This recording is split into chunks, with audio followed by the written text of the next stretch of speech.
Hey, this is Gabe Abelson, and you're watching the Letterman Podcast.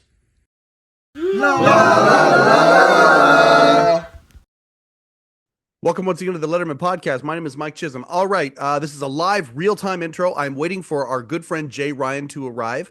Jay Ryan is, of course, the keeper of the Late Night Playset, also the host of many shows now that seem to be broadcast from the set of the same name, which resides, I should say, in his very cool apartment somewhere near Burbank, California.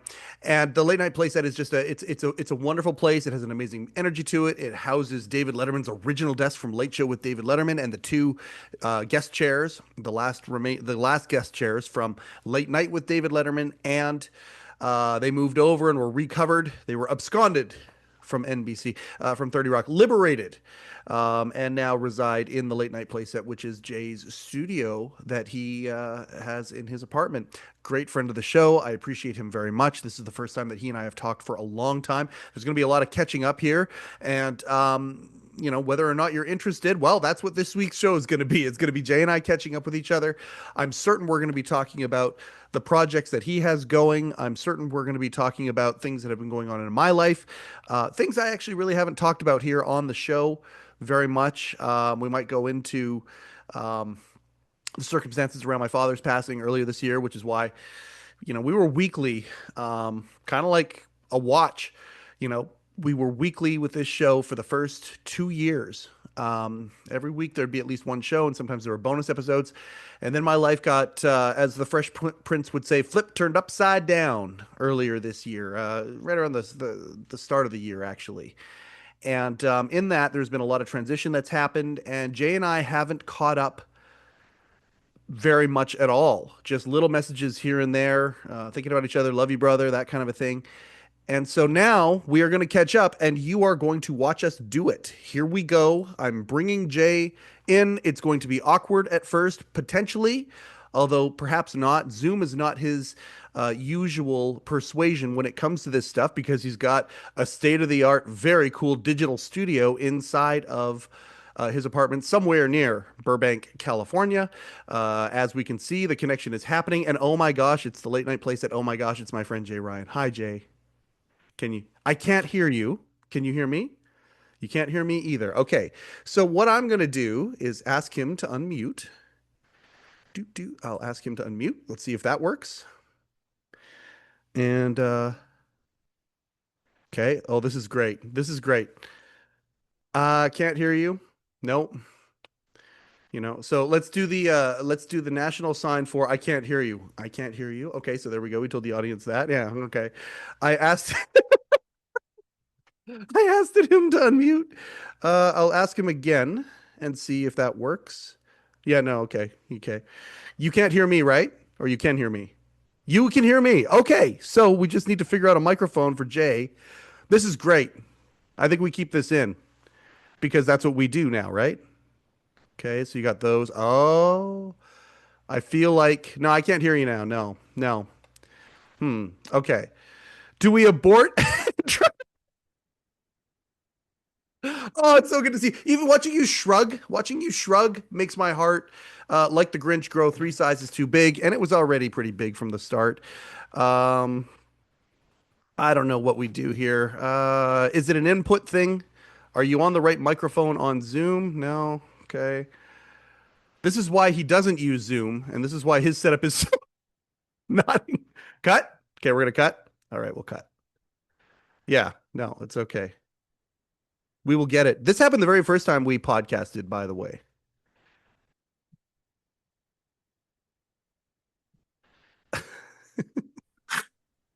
All right, we started recording again. Oh, good. But there's no need for pop-up. It said, "Do you want notifications?" I said no. That's the only thing I said no to, and it's been non-stop notifications.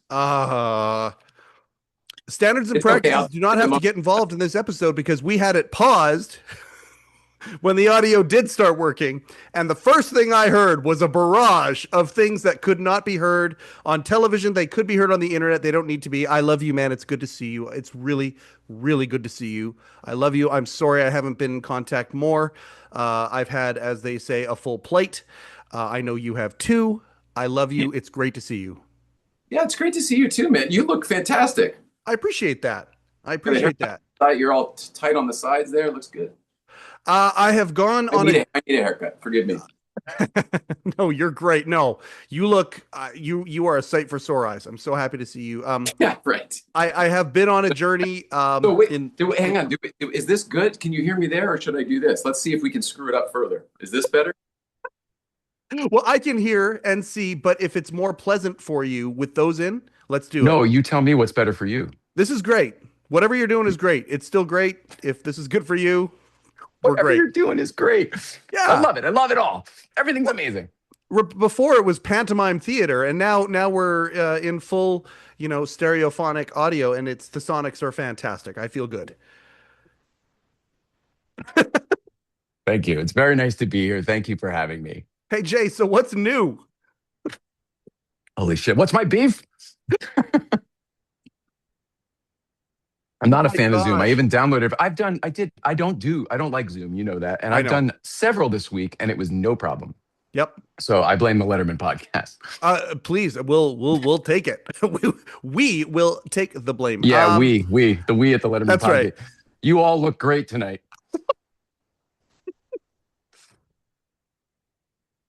Okay. And what I also like is that my window is covering the microphone, which makes it better for me. So I'm happy about that. Oh shit! But hi to Shecky in the back. Did I miss you looking at him already? Did you start looking? Yeah, at him? I looked at him. I looked at him. Yeah, good for you. One of the greatest gifts I've ever received is this microphone. Okay, before we get into anything, let's do a plug for our friend, my friend and yours, Mark Malkoff. Have you heard very much about this? Yeah, he's my guest this week on Late Night Playset.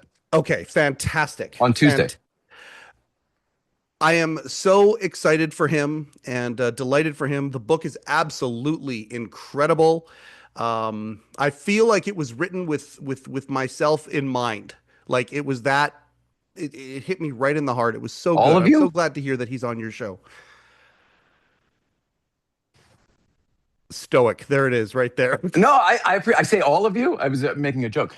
I am too, but he's a great guy. He's a longtime friend. I didn't get an advance copy like you did, but we talked about it on the phone for, I don't know, over an hour recently, and he gave me some of the details about what's going on in the book, and it definitely sounds like one I would want to read. Definitely. Oh yeah. Or listen to, because he did his own audio recording for his audiobook, which is kind of cool. That's the way it should be. And with Mark, I mean, especially if for people who are listeners of the Carson podcast, I mean, I would expect nothing less. I actually want to buy the audiobook as well so I can hear it read in Mark's voice, because the entire book, when you read it, if you read it in Malkoff's voice, it increases the enjoyment from 100% to 130% just by thinking about his voice reading the book. It's so good. I fully agree. Yeah. Totally agree with you. And I mean, isn't there a guy on this planet that deserves to write a book about Johnny Carson, or let's even zoom it out even more, a guy who deserves to write a book about the thing he loves so much. Any topic, Mark Malkoff to me is the top of that list. I think you should write a book too. There's not to take anything away from Mark Malkoff. Yeah. There's talk actually. Good. And it's not precisely a Letterman book, but there is a, you know what? That's one of those things that I will tell you off camera. There's a thought that's out there, and if it goes through, it would be something that most people who really enjoyed David Letterman would love, but also more so, in fact, it's even broader than that. A lot of people who love show business in the 70s, 80s, and 90s would love this book as well. It's got a lot of stories in it. And so that's the only tease I'll do on camera. Off camera, of course, I'll tell you exactly what it is. And there's talk of that, and I'd be kind of involved with it. So I would be more, the person who would be writing it would be the subject, and it would be with. The with Mike Chisholm. I'd be the with, and I'd be very happy to be the with in this scenario. So we're talking about that. Yeah, it's an exciting thing. How have you been? Congrats. Thank you. How have you been? All right. Hanging in, surviving. Yeah. So it's been a rough year, I don't remember when the last time we checked in was, but it was a long time ago. It's been a rough year. I'm climbing out. Miss my wife. Yep. You and I said it in the intro a little bit here, Oh, but no, just that we've traded messages, and that's basically it. We haven't caught up in a long time, and we have this thing where we catch up on camera and whatnot. But we've lots of little love you mans and thinking about you and that along the way. But to uh, that point, I'm very, very sorry for your loss. You also have had a rough year. I'm very, very sorry. yeah, it's been Thank you, I appreciate that. It was, and it started. I haven't really talked about it on this show. I thought if there was one person, there might have been like a couple of people who might have been able to kind of get out of me a little bit about what's happened, more specifically. But it would be you. But yeah, That's my me. I get down to the nitty gritty. I mean, I get vulnerable, very vulnerable with you very quickly, and you have a way of scanning me, if that's the right word, analyzing whatever it might be, pointing things out, in ways that that I think very what it few is human I'm beings. so flawed. It's very easy to see the flaws in other Is that what? people. Is that Yeah, what? I go, oh, I recognize that. Oh, I know what that one is. Yeah, I got that. I got that one. Um, my dad had the same dementia that Robin Williams had. Louis Um, Body. yeah, Lewy body dementia, and it's funny. And I'm certain, well, we talked about this, people asking you about Nicole and asking how you are, and then the conversation ends up turning around where you're kind of consoling them a little bit. Yeah, Whenever I would in the mention my beginning it was dad that way. had dementia, yeah, and I mean that's a natural progression of things in many respects. But when people would ask me about my dad's dementia, and I said, oh yeah, he has Lewy body dementia or had, but when he was with us and before he crossed over and after he crossed over, people would say, "Oh yes," and they would talk about how somebody in their family had Alzheimer's or some of Oh, okay. these other things. If you want to know about Lewy body dementia, Robin Williams' wife has done a TED talk about it. It's a different kettle of fish than the conventional ways of dementia. And my dad came from a generation, born in 1950, where he wouldn't be the guy that would tap out. But when you learn a little bit about Lewy body dementia, you think about how somebody might consider, if not actually follow through with tapping out early, because it's not ugly in the end stage. It's very ugly in the end stages. And so we went through that. So thank you. I appreciate that very much. My mom and I talk about this. We were grieving for my dad for months beforehand, and it felt like we were grieving on quicksand. And then the moment he crossed over, it felt like we were finally able to grieve on solid ground, Oh wow. because the quicksand was, we were waiting for other shoes to drop. They couldn't put him in a home because the 1% of the time where it got ugly, it got really ugly, and people physically got hurt who were just trying Right. to take care of him and stuff. And it was They fight back. They don't know what they're doing. 100%, 100%. And the way he crossed over was beautiful and tragic, and all of the things that the poets and the literary giants have written about. And I just can't. I'm able to articulate it now, but I've done a lot of work, and that's part of the reason why our show's been as inconsistent as it has. For 2 years it ran like a top. Now it's like every few weeks an episode comes out. Oh, here's two in a row. That's great. But We did the same thing after Nicole, and your audience understands what you're going through. As long as you've shared with them that you're dealing with something, they'll stick by you. and they Don't have, worry about and any of friends, and the friends that stick by you are the ones that it's one of the universe's beautiful guiding lights as to the people in your life who Yeah. who you want in your life, you included, and so many people included, from the audience, that have reached out and continue to reach out, and I appreciate them very, very, very much. My feeling on that is if somebody, unfollows you or stops listening or whatever because you had a death in the family and you're grieving, good riddance. They weren't your people. Absolutely. And you knew that all the way along too. Who were your people who weren't when I don't know. I learned. I had to learn. It hurts at first when you see numbers change. I told you this when we couldn't do the show at the last year or so of Nicole's life, when we stopped doing the show regularly. That's when we started sharing the really vulnerable stuff, the bad days on Instagram. And Mhm. every time we would do that, those posts, even still to this day, if I post old pictures of Nicole, the engagement is through the roof. Tons of likes, tons of comments, tons of love on them. And I lose a couple hundred followers every single time.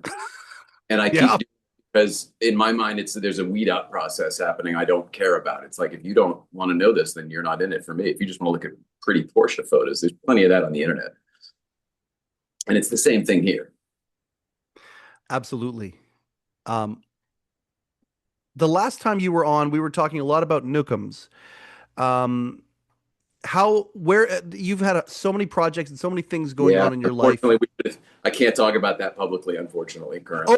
Okay. So tons of setbacks. Nothing is good on that front, but we're hoping for a good resolution. Okay. There's been a lot of drama, and I think we announced a lot of, mistakes were made on my part. We made a lot of announcements before it was technically done, even though everything looked great. And, there was break-ins, there was vandalism because nobody was up there. And, we never solidified the deal. And then some of the places we thought, I said, we can't talk about this. Here we go.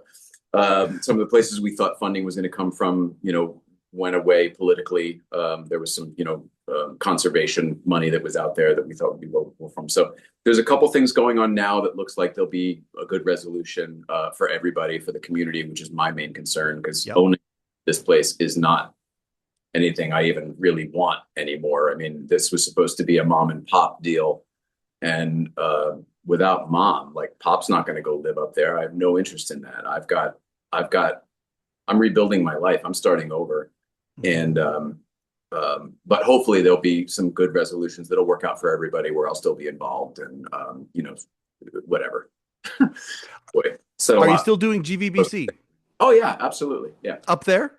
Yeah.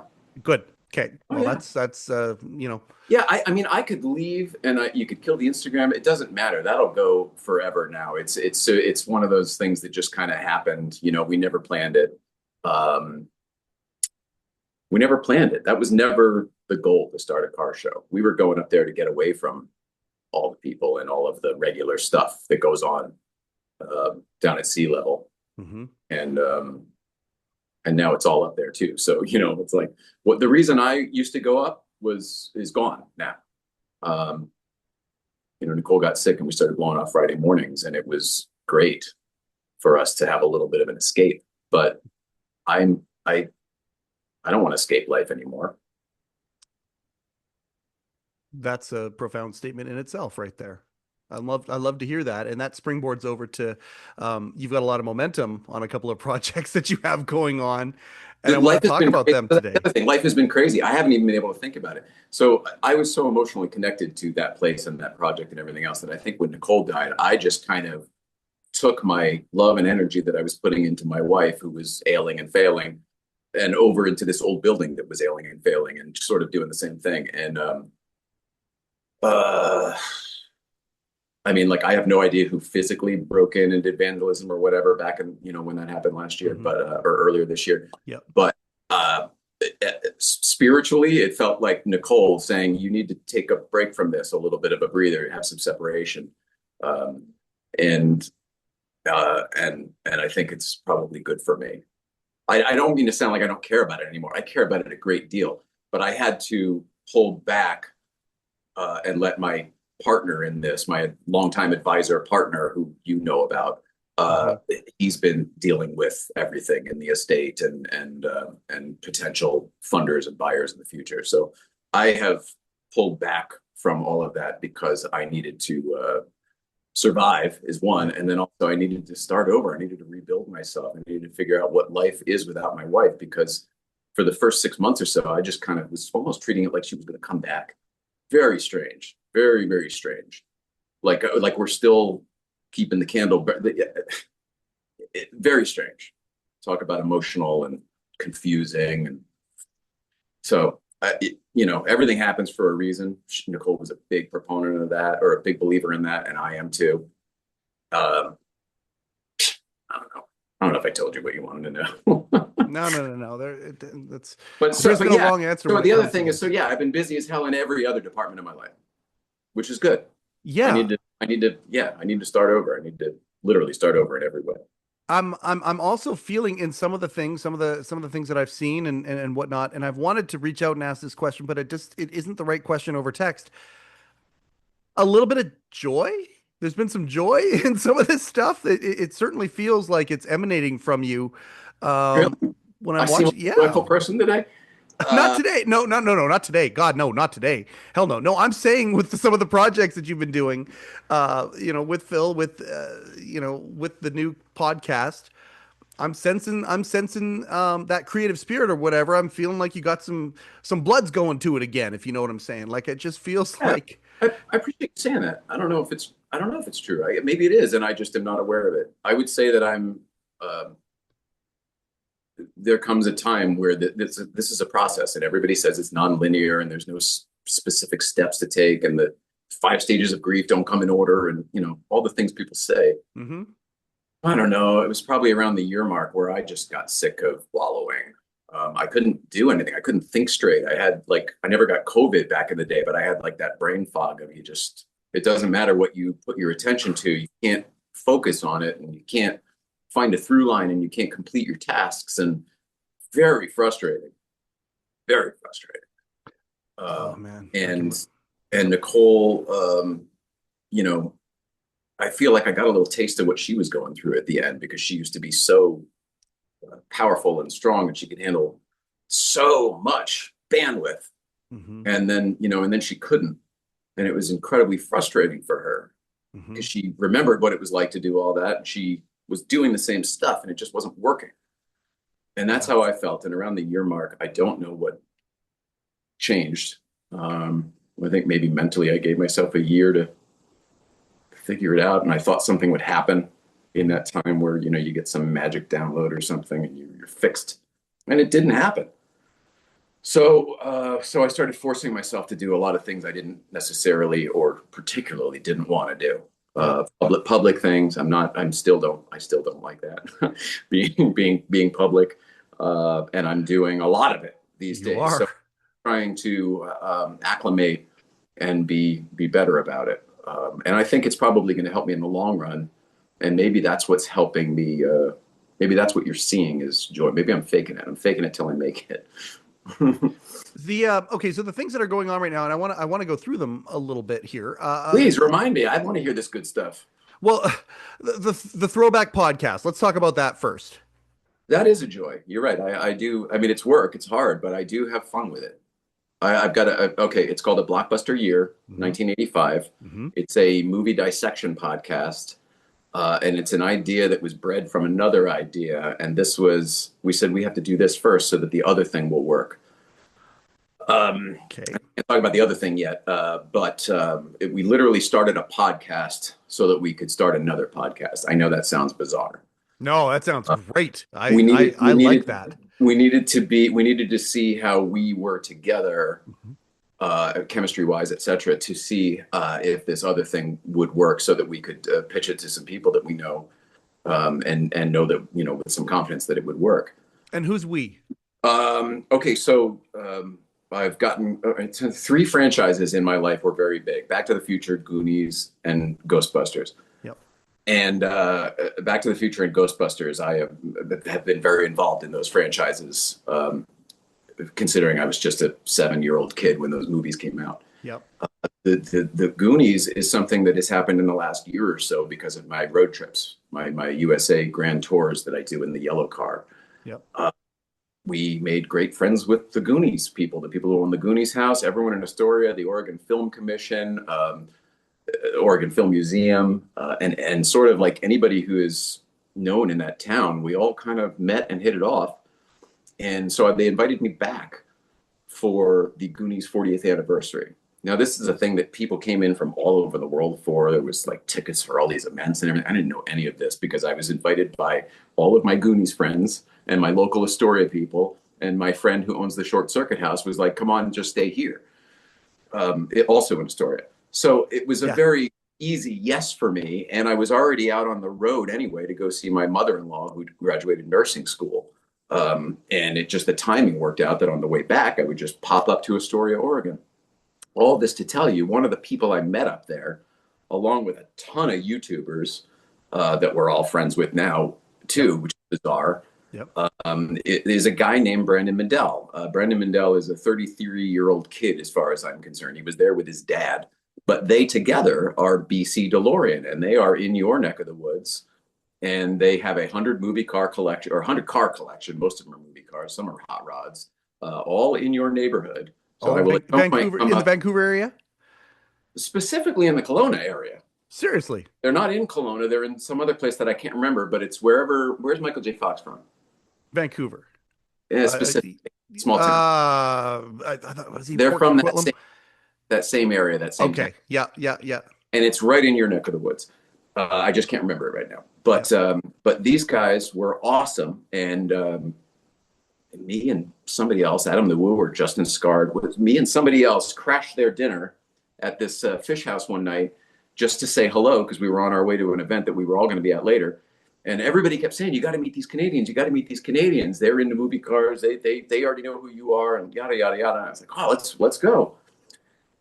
In the process of hanging out with him and his dad and Adam the Woo at dinner, we found out that they owned the first Ecto that Sean and I built.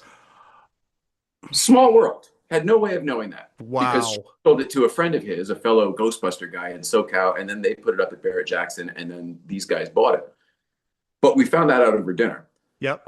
And then so that sort of immediately we became like more than just acquaintances, and then we started talking, and we just really hit it off. And he's a great freaking guy with a very good heart, good person. They both are. The whole family is.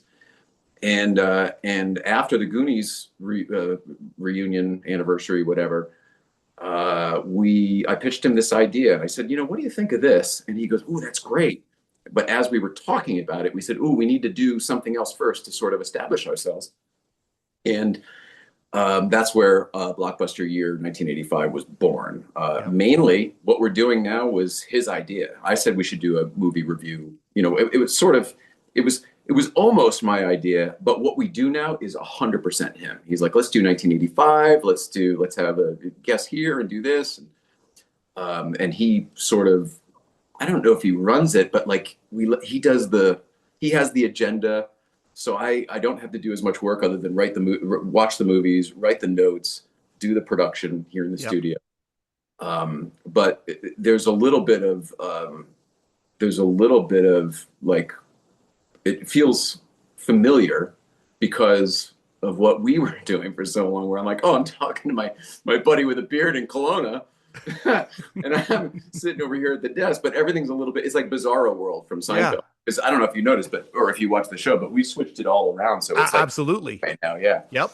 And we were able to do that, after, we didn't need a fourth chair in there for Nicole. Yep. And it's a hard thing for me to change. And now I'm just rambling.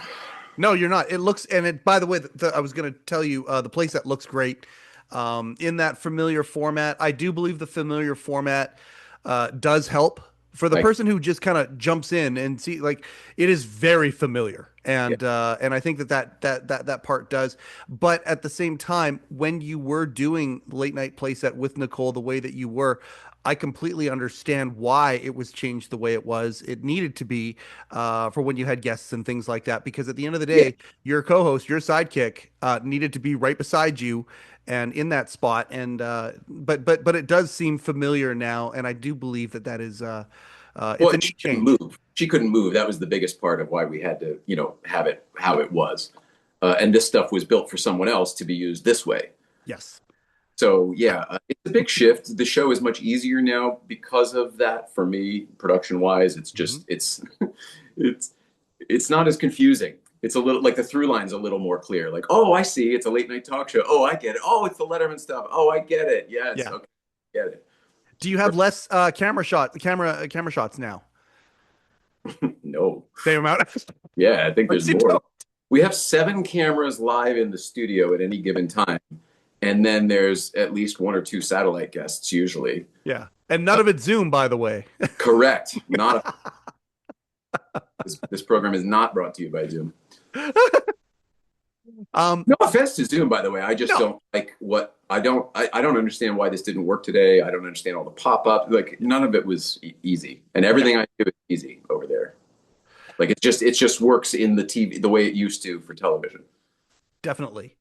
I'm not, Again, for anybody who I hasn't been don't to the Late Night Playset, which is most people who listen to this or watch this show, but you've heard or seen enough people on the show who brag about it and talk about it and no uplift. way. Oh, it's so good. It's so good. I love the No, but energy. no, nobody goes on your show to talk about my show.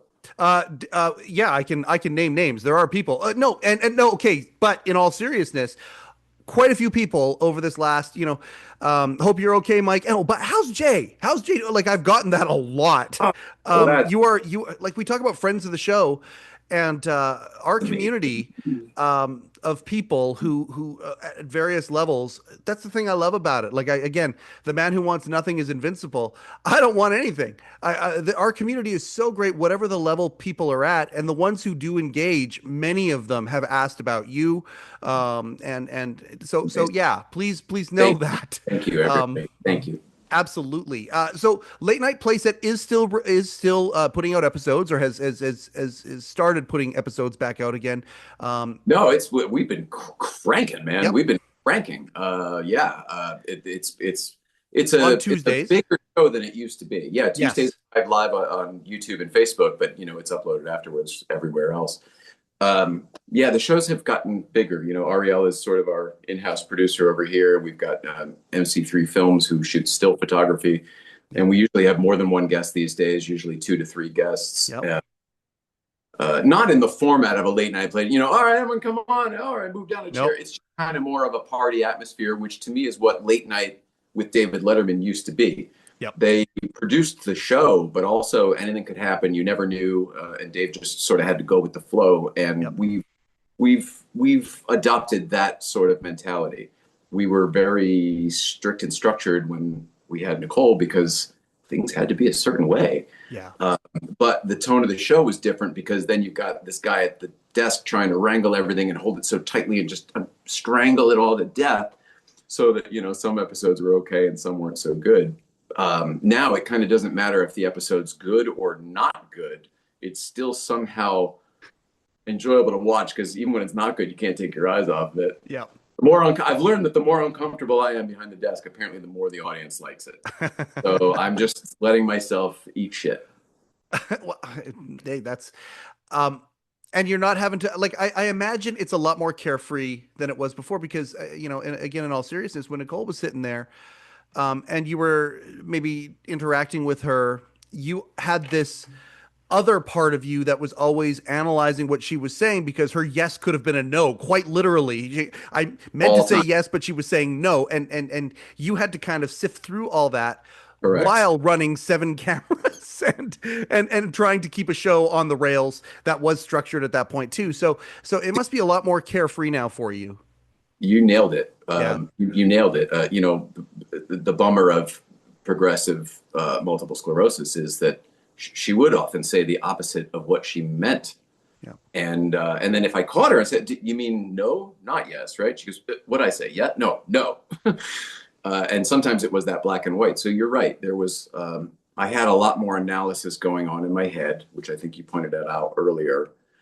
And I've let that go because I don't need to control this. It's much better when I don't control it. Yeah. I'd rather have the producers say this or that. Somehow Ariel ended up in the guest chair the other day. No idea how it happened. Found out after the show that MC3 Films, who does still photography, but also helps me produce, he did it. He produced that. So he segment produced that by throwing her in the chair so that she could talk to the jewelry gold guy. This guy brought $250,000 in gold in a Ziploc bag, all random old stuff, cigarette cases, jewelry, whatever. Yeah. And it was all going to be melted into a gold bar the next day. And he sent me video of it happening.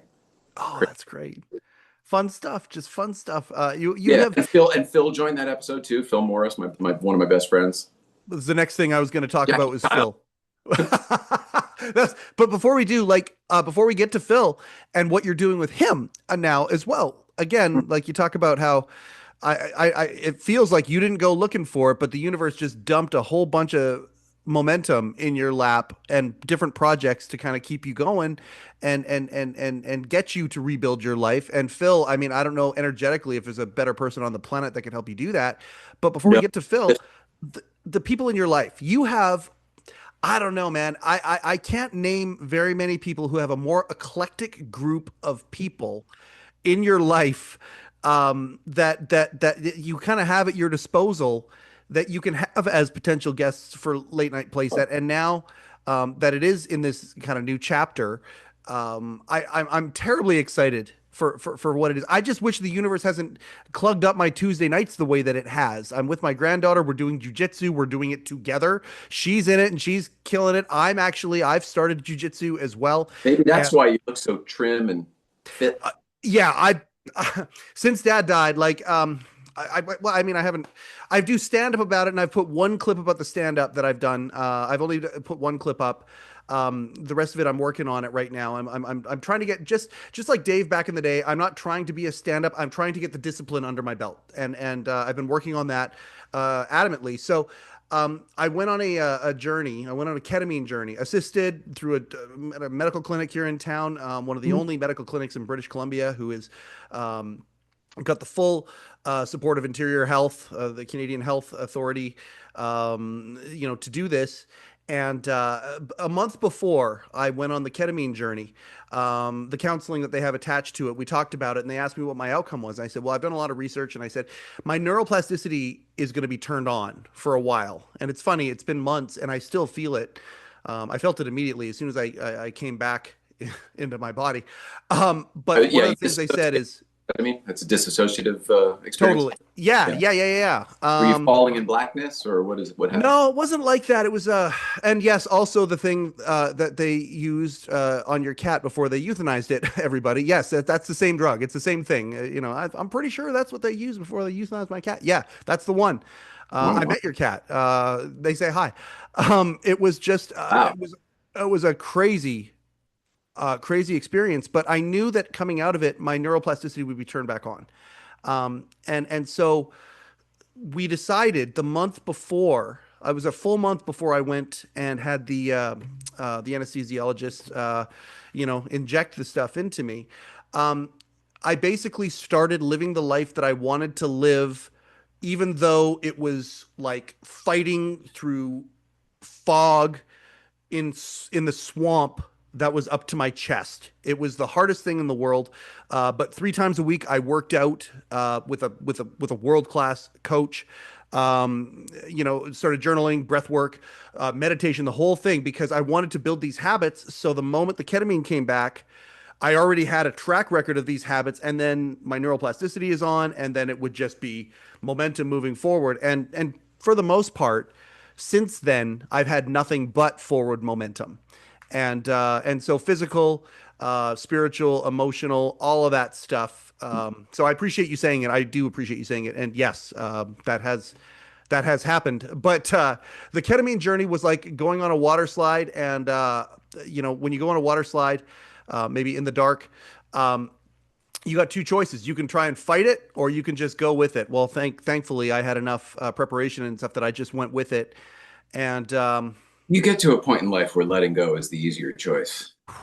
yeah. But some people do fight it, and sometimes it's a pretty ugly That place. But that doesn't end well. it ends, and many times it does end well. But the journey to get it to end well, you're forcing it the whole way. You're pushing water up a hill.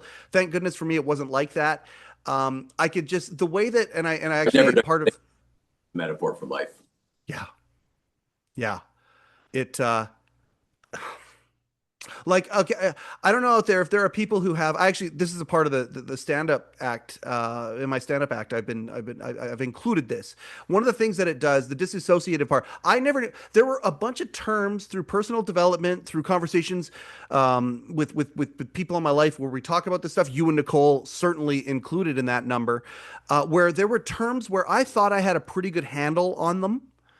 And in ketamine land, suddenly I realized what it was like to dissolve the ego. Suddenly I realized what it was like when I would say everything is temporary. Suddenly I realized what it felt like with some of these major things that I thought I knew. Shame, a big one of them. A lot of people have this moment in their life, or a series of moments, where if they go back and think about that moment, could have happened in elementary school, and it just makes you cringe. Like, oh, I can't believe I did that or said that or whatever, and it just makes you want to kind of crawl out of yourself. In This is the ketamine life. land, oh my gosh, there's no shame whatsoever. You look at that moment, you're like, it's okay. You were Mm. developing. You were at a stage of life, and this was unexpected. And what else would you have done? Why have you been carrying this for so long? And there's no emotional connection to it whatsoever. I don't And know if look that's at everyone's it. experience or if you are a nurturer by nature, Yeah. and that you were being gentle with yourself because that's what you knew you needed. I mean, I think basically you're connecting with your higher self at that point, right? Isn't that the idea? Oh my gosh, was I ever? And Yeah. and So you were being gentle with yourself because that's what you needed and you deserved. I You didn't deserve suppose, shame and guilt. yeah. You had to let that go. Oh boy, and do you ever? And like it was life changing in an afternoon. I've got my iPad's over there. I've got a document of all the things that I have noticed, and it's 3 or 4 pages long. The first day, 2 of those pages were typed out. Every time I noticed something, I would type it in, and oh my gosh, the amount of pressure, and the weighting that I would give certain feelings, completely gone, completely gone. I'm really I'm a glad completely you different did it. person. You deserved to shed some of that. That's baggage you don't need. I appreciate hearing that, and I agree with you entirely. And to this point, where there was a point where the facilitator who sat with me while I did it. I mean, you've got the mask on, so you don't see Yeah. anything, and they've got the playlist in, and it's I believe the playlist was called Serenity. I believe it was called. Um, I've never done it before, but somebody very close to me used to go twice a month for years, Twice a month. Wow. 2 days in a row. It would always be 2 days Whoa. in a row. Oh man, yeah, they're gonna clean out the closet. They're gonna clean out the No, closet with that. he moved out of LA and hasn't been in 9 months, and he's doing great. Yeah, that's I love hearing that. Um, but anyway, yeah, it was an incredible experience, and I'm forever changed because of it. And Good for you. so I will say to people sometimes, hey, just so you're aware, the old me sometimes might have been high strung or might have done things that you know, just so you're aware. I apologize for those things, and I'm just trying to be a better person every single day. And and I say that to you as my friend. I say that to anybody in my life. Very mutual. Um, yeah, yeah. So thank you. I appreciate. I don't know how we got down to that. I Oh, Phil didn't. Morris. Okay, yeah. I said, Talk about look, Phil I didn't. Morris. I mean, but obviously, I've done a lot of that shadow work. You could also call it Yep. through meditation and really just mourning and being alone. The life review part is very, very familiar, and the things you said when you were a kid, did when you were a kid. If I didn't have this, if the microphone monkey was still on my shoulder, that would have eaten me up, and that would have Yep. had to go there too. Yeah, everything you just said is very relatable, even though I haven't done ketamine. So I'm sure Yeah. we're both a lot different than we were a year ago at this time, Oh man. and Um, better for it. the Bible has a verse where it talks about how everything will be tested through the fire, and all the chaff will be burned Oh, off, and what remains will be.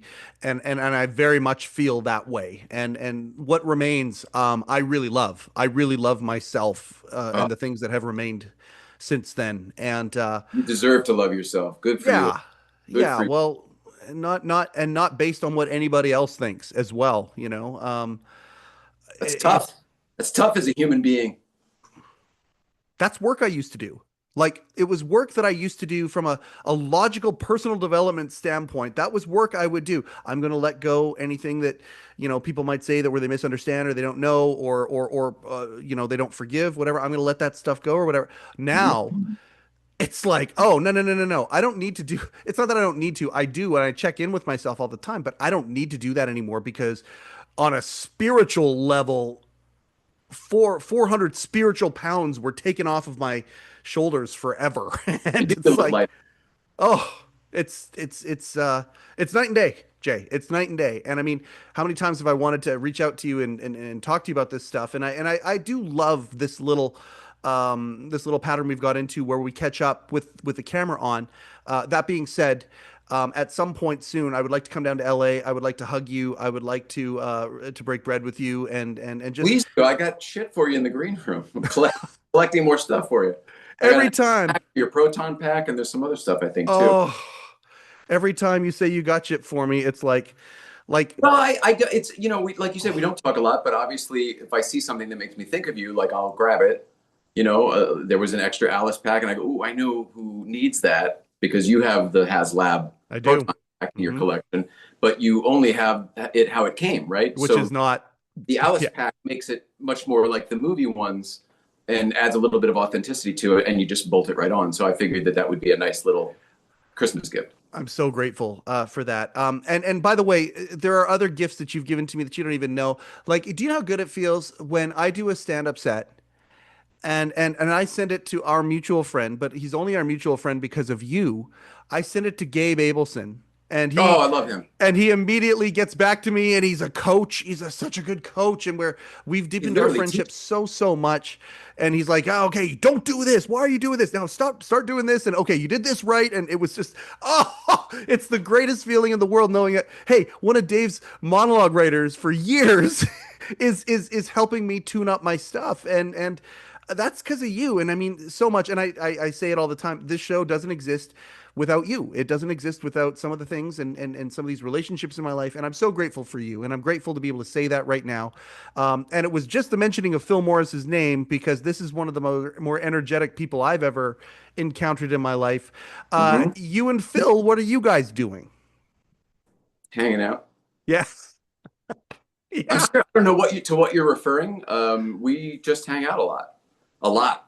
He's one of my best friends in the world. It's very strange how that happened. I never thought I'd be friends with Jackie Giles from Seinfeld, in my adult life, growing up in the 90s, watching that show. But yeah, I mean, I just talked to him right before we did this podcast, and I was with him all day yesterday, and he came and did the show on Tuesday. I mean, we probably text back and forth several times a day. We talk almost every day.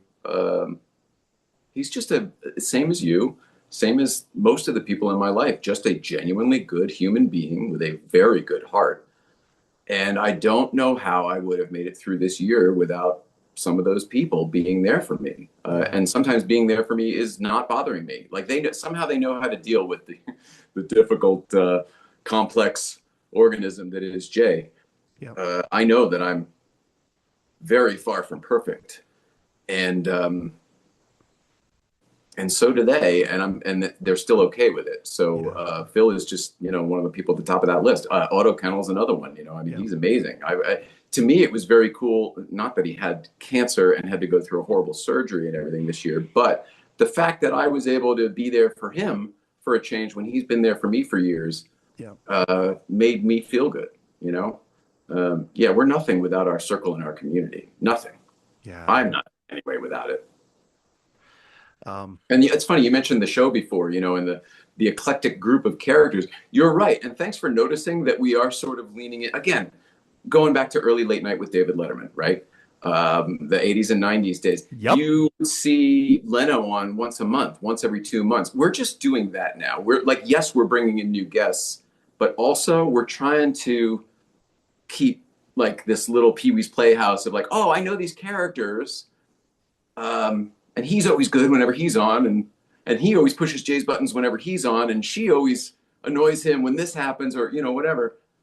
And somehow the show is kind of turning into something. I in my own opinion, it was not good for a very long time. Yes, that's me talking. Yes, people have liked it, and I really, really appreciate that. But it's never been a big show. It's always been like a public access show that like a few people get, and most people it's not my bag.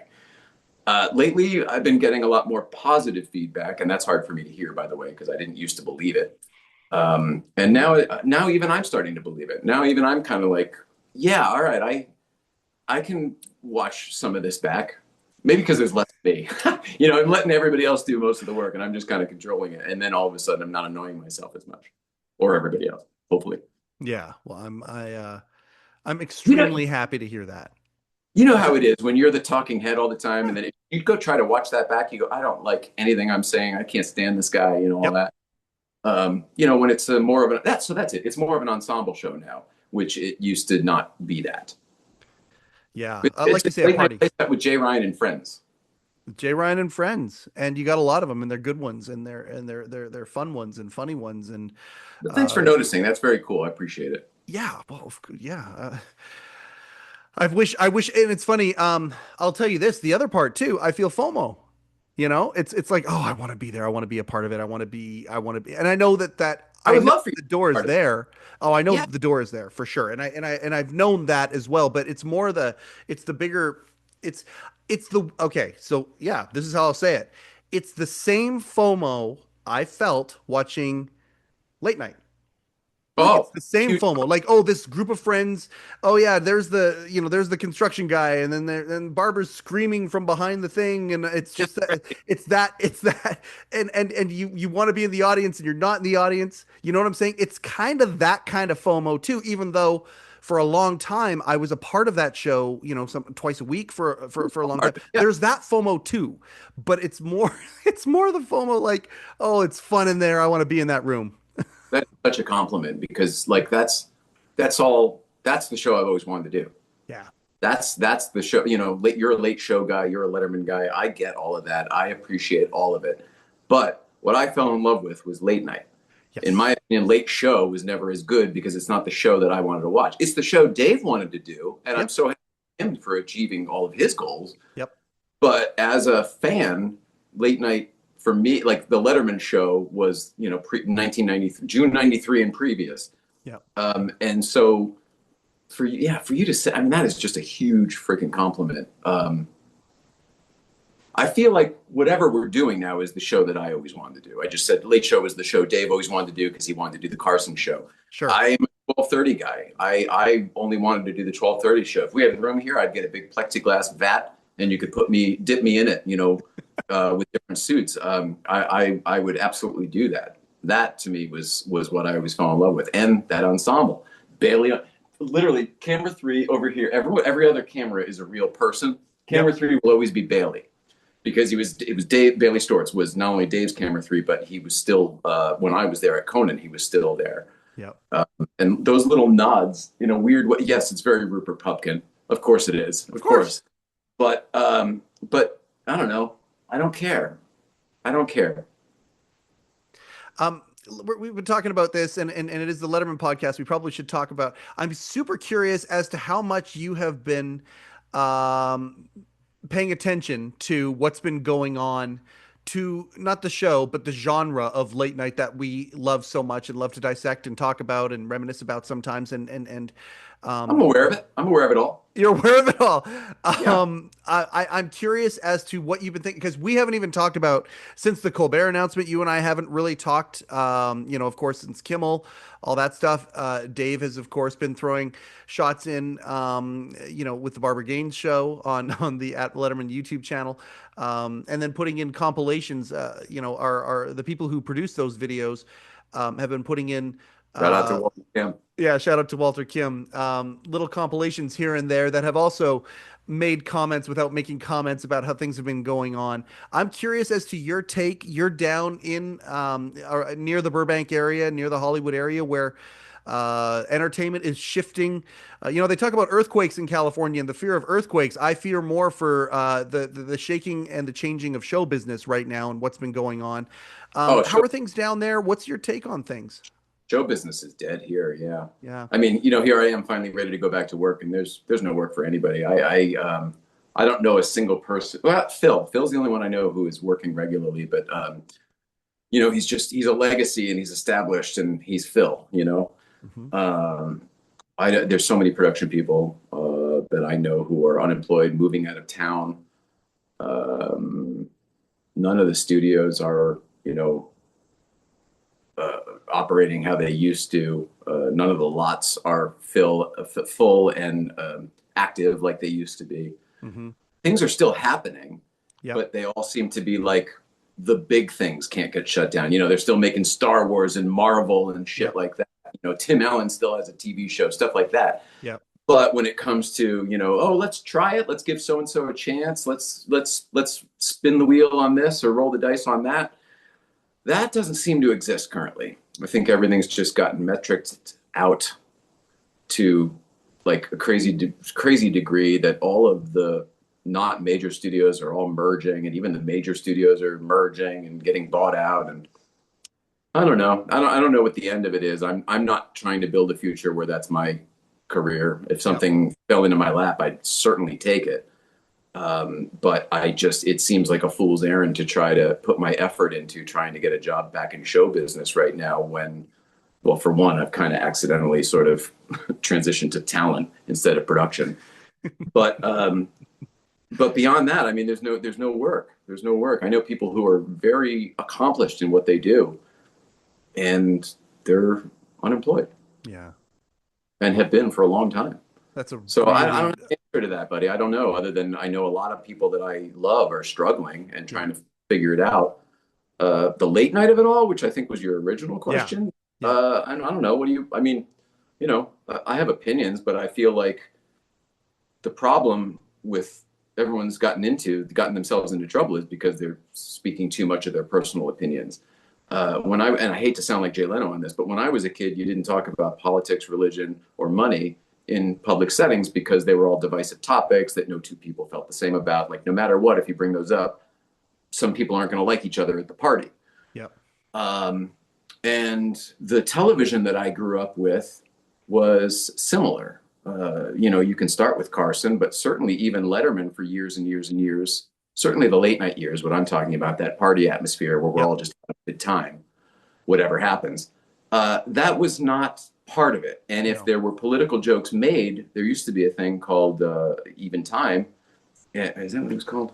Whatever it was, but where you had to, I've been out of it so long, I forget. You make sure you get both sides correct. Lampooning. Correct. It really was more on lines of advertising, but it seemed like it was a gentleman's agreement that's how the content of the show was as well. And the Jon Stewart Daily Show changed all that. Yep. And then I feel like everybody wants to be like Jon Stewart, and then you get a Colbert Show, which is produced by Jon Stewart. By the way, love Jon Stewart, big fan. Worked with him for years. I still know. I produced the Daily Show live for a while. Yep. I know everybody at the Daily Show. Yep. I'm going to go see it when I go to town, when I do my next grand tour. So it's not, there's no love lost for Jon Stewart. This is commentary. Yes, it's a matter of what it is. So then everybody wants to be that, and then everybody wants to do that. And when everybody's doing it, it's no longer a thing, for one, and it does shift what the show is. And America seems to like it, or at least half of America seems to like it a lot. But I'll tell you what, it alienates the shit out of the other half. And I've always been I'm in the middle. I'm one of those people who's just in the middle. You're left wing and you're right wing, and I'm saying in the plane. I'm that guy so too. I think everybody makes good points, but there's no good and evil to this. Everybody's, in my opinion, this shouting back and forth is the wrong way to do this. We need to be less divisive. Yes, you have the right idea, but you're on the other team, and so I hate your idea. Yeah, kind of. Yeah. Or I won't even acknowledge it because you're the other team, and it doesn't matter how wrong you think the other team is about one point, because you're wrong about some of your points. So we're all human. Everybody's imperfect, infallible. So I don't know. I don't like seeing the late night genre go away. Although I think television in general is going away. Yeah. So, we're just seeing it right now at late night, but I also feel like everybody's doing it to themselves. I think, I don't know why, it's so bizarre to me that Colbert would be surprised by the result. That to me is one of the strangest things. Right. Kimmel coming back and his very heartfelt words, I think were beautiful. Yeah. But at the same time, I feel like he was only brought back because they lost so many subscribers on Disney Plus and whatever. It's just, there's too much politics for me, and that's part of it. That's part of it. The world, the country, anyway, I should say, is very divided right now, and everybody is getting meaner and meaner out there. And I can't wait to hit the road to see what it's like outside of Los Angeles. Because here I am in Los Angeles, where it is very political, and most people are on a certain side of that. And then I'm in the car world, where there's a lot of money and there's a lot of car collectors, and they're not necessarily on the same side. So I'm kind of in the middle of both entertainment and money. Right. Yeah, I don't know. It bums me out. Because I'm the kind of person, can't we all just get along? Why does everyone have to inflame the other one? Yeah, everybody does stupid shit, but everybody does stupid shit, not just one side or the other. Everybody does stupid shit. Yep. Well, that's they go where the ratings are, and that's sometimes a very short-term perspective on things. You look at where Stephen Colbert, when he took over for Late Show, or he created the Late Show. I guess Late Show ended, and he created the Late Show, and it wasn't CBS wanted as a brand. They created the Late Show with. that's right, that's right, um, and it wasn't as divided. And people were saying, "Oh, you know what? It's not as good. Maybe we should switch places with James Corden." Corden, yeah. And the moment they went over and started bashing Trump, his ratings went up, and it's like, okay, well, they've never looked back since then. Even when President Biden was there, I do believe that they, lampooned him a lot, but he's got that reputation, and I think it's a testament to how good Stephen Colbert is that people he's so good at it that he rated himself out of a job when the new bosses came in. That's what it certainly feels like. The timing does not feel coincidental. We've had a lot of people on the show who talked about this. How it's a farce that he lost that show lost that much money. Dave talked about it in the Barbara Gaines show, and it's a sad thing. So that's another thing. People, I know from my wife, I know how to read press releases. Yeah. The decision was purely financial. You can interpret that however you want, but I know exactly they meant in long term, this is going to hurt us money wise. They're not saying the show is losing money. I don't think anybody was ever saying that. I never saw that in print anywhere. Yeah, there was an article that came out saying it lost $40 million or something like that, which of course they've just all laughed at and laughed at and laughed at. On the Barbara Gaines show, she even talked about that when they put that number out there. She said, there were times where CBS would come to us and say, "Hey, can you trim the budget on this, or can you trim the budget on that?" Right. And it's obviously a much bigger picture thing. Yeah, but NBC lost $40 million when they had to buy off Conan. Right. Yet, the genre, the show itself, that was the thing that surprised me, is that they, canceling the franchise. Not to me. They already killed Colbert. It made sense. I mean, Corden. Corden was gone, but whatever, the After Midnight, yeah, or At Midnight, whatever they called it. It used to be At Midnight, then they called it After now Midnight. It's after. Yeah, that's right. I don't know. I think TV is going away, and they're all looking for places to trim the fat because it's just all big corporate money now. It's all the merger thing. That's all real. So if the merger didn't happen, that's a financial loss. So if they're talking about speculative $40 million loss, I bet it would have been more than that. But what happens when there's no show at 11:30 on CBS? Everyone's going to change the channel to another show, another network. Yeah, that's my opinion.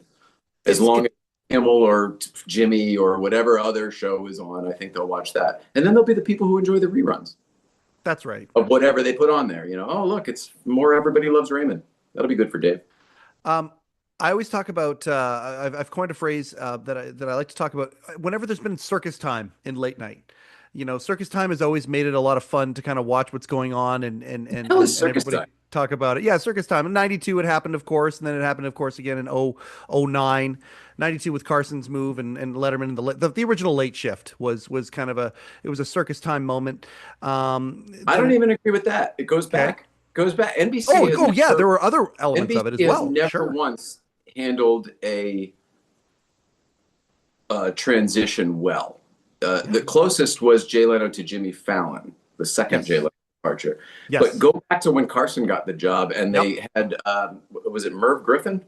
Yeah, they had him waiting in the wings. They talk about it a lot in this book and many other ones too. But he prepped for the same job. They brought him out the same night on the same set and the whole thing. They were like, "Look, Johnny, just so you know, we're ready if you're not going to do it." Yep. I don't think they've ever handled a transition well. I think it's almost their way. And it's funny. It's always a different executive, right? It's not like it's the same people. Sure. The turnover in corporate is crazy. And the executive comes in and says, "I am not going to do, or we are not going to do what they did in the past." And then they go and make it even more spectacular of a failure. Right. And I don't care if we're talking about John Agolia or Jeff Zucker or whoever it was back when, Carson got the job. Yep. Yep, a total agreement. But at the same time, the net result for the viewer or the enthusiast of this stuff, it's a tremendous amount of fun to watch and to talk about and whatnot. It gets a little bit of juice into the shows. This week here we had the week of the recording of this episode. It's going to be about 2 weeks late. This week here that on Friday that's coming out is going to be our tribute to Art Kelly, and so with his brother he came on, Arthur Kelly. Of course, good friend of us, and so he passed I only knew away. him through you, but he used to send Facebook messages and stuff to me, and I kind of never really knew who he was until I saw all of the the mutual friends. He watched everything many times. He watched me on your show and watched your show. Amazing. Yeah, like I mean, I miss Artie very, very, very much. A beautiful, But he was the beautiful, right? kind light. What's that?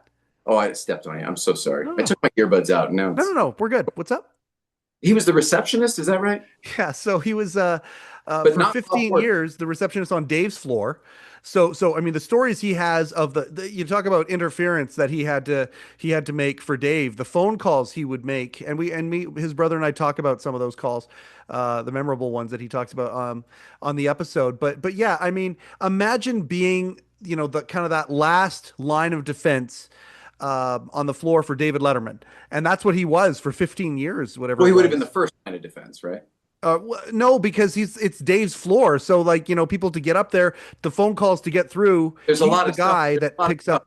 You probably don't know the buildings, but there's a lot of stuff on that floor. So every floor had a receptionist or whatever. But then you would have to get to Dave's office, so you'd have to go through his assistants to get to Dave. That's right.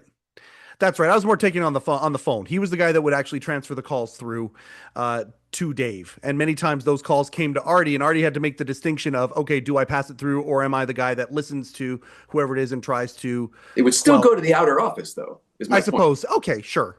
Yes, that's true. Like that's a Lori true. Diamond or a Mary Barclay. Yeah, okay, that's true. But anyway, yeah, I mean, so he was that for a long, long time, and then for whatever reason, one day they decide we're gonna do something called Coach's Corner. You make you have a tremendous resemblance to Mike Singletary. That's it. And, you told me this, yes. Yeah, and back. And now he appears on the show dozens of times as. But you sent me a clip too, and he's yelling. He's yelling a lot. Oh yeah, he yells. Yeah, he absolutely. Yeah, that was a big part of the. I'm big sorry. part of the character. You can cut all this. I'm sorry. I'm not cutting any of it. We don't do that anymore. Remember? Oh, you don't? You and I, we hit the record button, and this is us catching up. And this is, if it gets awkward, it gets awkward, and that's the fun part. And we lean into it. Just my episodes? You and I, yes, that's right. That's what we do. We're that way because we do it live. Yes, and I liked that. Yes. No, you don't have to do that. No, I dig it too. I dig it very much. It drives me. But the week to go back. Oh yeah. So the week you and I record this is the same week that there was a mashup. We got to see Jimmy on Steven's show, and we got to see Steven on Jimmy's show. Conan O'Brien was also on the Late Show as a guest, and for me, those weeks are just like. They're the best weeks. They're the best time of my week from an entertainment perspective. I love those segments. I love, to this day, it just feels, I don't know. I used to think it felt dangerous. It doesn't feel dangerous anymore, but it certainly makes me want to sit forward and be present and be excited. Oh my God, this is going to be so cool. There's a clip where Jimmy and Steven are waving to each other, and it's showed on both shows, the simulcast. I love that stuff. I'm a sucker for it. I still feel like I'm a kid. This week that was happening, and both Jimmy and Steven talked about their unairings for the first time in public, and they did it on each other's show, or opposite each other's show, I suppose, at the same time. Both would be true, actually. And I just thought that was absolutely, if Bill Carter was writing a book on this, that would be half of a chapter right there as to what happened this week. And I enjoyed that very, very much. If it is going to go out, I love that it's going out with a bang. I feel like NBC is the closest. I watch a lot of the articles on latenighter.com. Me too. And it feels like NBC with the monetization. SNL last year had their most profitable year ever, and they're certainly using tactics similar to what they did in SNL for the Tonight Show. They're trying very hard to fortify that franchise as much as they can in this time and place in television and entertainment and broadcasting. Jimmy did a show for Detroit for 4 years. Yeah. You know, You made a comment about it didn't feel dangerous. I don't watch these shows anymore. There's not really there for me because of it's just not what it used to be. The content is not what it used to be. But I would argue that it is probably more dangerous than it's been maybe ever, because it is life and death of these shows happening currently. So I would argue that it is much more dangerous currently. Yeah, even though they like each other, even though that they are Strike Force 5, you know, they're comrades in arms. Yeah, to me that's not it. It's so maybe that's why it's more dangerous. It used to be, oh, it's this guy against this guy. No. Now it's all of these guys against all the money. Yes. All the corporations, all the politics, all of that stuff. Yes. And they've already proven that you can yank somebody off the air just like that if you want to. Yep. Which I think in the old days, I don't think somebody would have yanked Dave off the. In fact, there were many nights where you thought Dave might not do a show because things were going on that we don't need to bring up here. Yep. Where they showed up. They showed up. They still had their slot, and they showed up. They did well, the one that, you know, kind of we've been talking about. And I've talked to a lot of staff. I'm getting back into the swing of things, and some of these staffers are going to be coming back on the show. We've been talking a lot. It feels like the Sarah Palin moment on steroids. The Sarah Palin moment kind of felt that way. You're like, oh, is it not? There's a protest outside okay, the protest is only 18 people. Okay.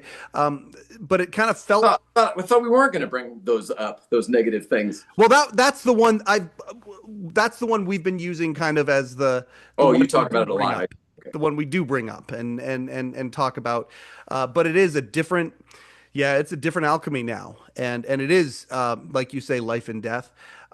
Which for people of the show, yeah. I don't think careers will be made or broken based on this. I think that Steven will go on and I predict Steven will go back to Comedy Central.